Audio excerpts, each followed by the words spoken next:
Hello folks, we come to the last part of the exercise 2.2 question number 4 and it reads, find the zero of the polynomial in each of the following cases. The question is very important because they are asking us to find the zero of the polynomial. Finding the zero of the polynomial is an important concept. Why?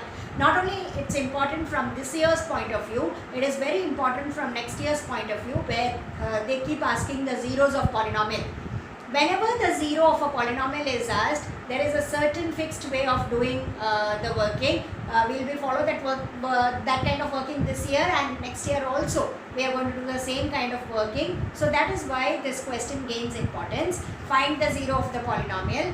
The first polynomial that they give us is x plus 5. Whenever they ask us to find the zero of the polynomial, whether this year or next year, your first step is going to be let p of x is 0. We'll work this out and from here we will try to get the value of x. That's how we proceed. So here we will make let p of x be equal to 0. So what happens? We'll get x plus 5 equal to 0. X value becomes minus 5.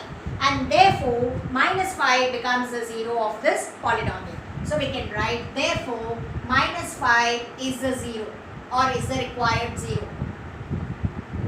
So this is how we are supposed to do our working. Every time we'll make the polynomial equal to 0 and then we'll try to proceed and get the value of x from there.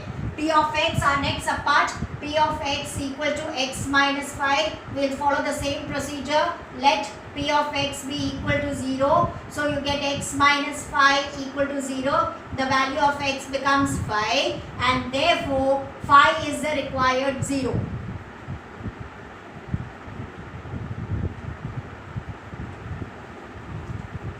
The third subpart, they ask us P of x equal to 2x plus 5. Same idea. P of x equal to 2x plus 5. We'll say that let P of x be equal to 0, which means that 2x plus 5 equal to 0. We are interested in getting the value of x. So let's have the 5 on the other side. 2x is minus 5. Let's have the 2 eliminated. So the 2 can go on the other side. It will become divided by 2, so minus 5 by 2. What happens? Therefore, minus 5 by 2 is a required 0. We'll take the fourth subpart, and in the fourth subpart, they give us the polynomial 3x minus 2. What happens here?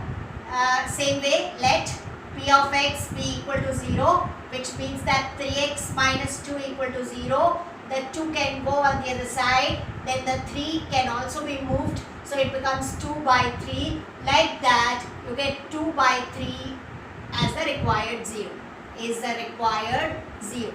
What we do is, we'll give whatever given polynomial is given, we'll make it equal to 0, work it out, get the value of x, and that x will be your required 0. So we have the fifth subpart, and in the fifth subpart, they tell us P of x equal to 3x.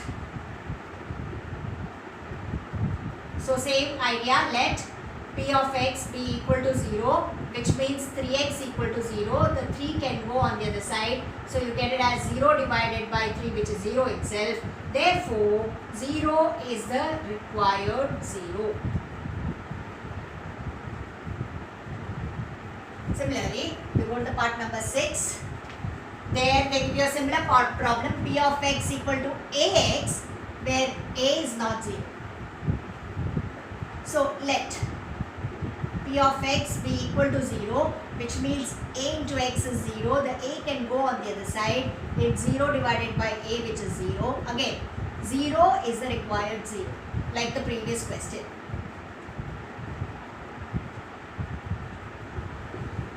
In the seventh subpart, they tell us cx plus d. They give us px equal to cx plus d. We apply the same idea. Let P of x be equal to 0. So therefore you have cx plus d to be equal to 0.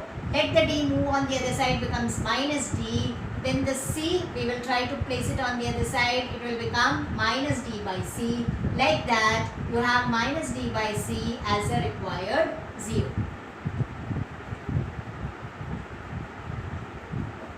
So what we have done here, in order to get the 0, whatever given polynomial was given, we have made it equal to 0. We have worked out the value of x, and whatever value of x x we have got, that is the 0 of the required polynomial. We are going to use the same idea next year also. Whenever they give us a polynomial, make the polynomial equal to 0, work out the value of x, whatever value of x comes, that becomes the required 0. That is why this question assumes importance, because you have the same idea coming up even in the next year in the 10th standard. So that's how we go about it. Next we take up our next video with the next exercise. Thank you.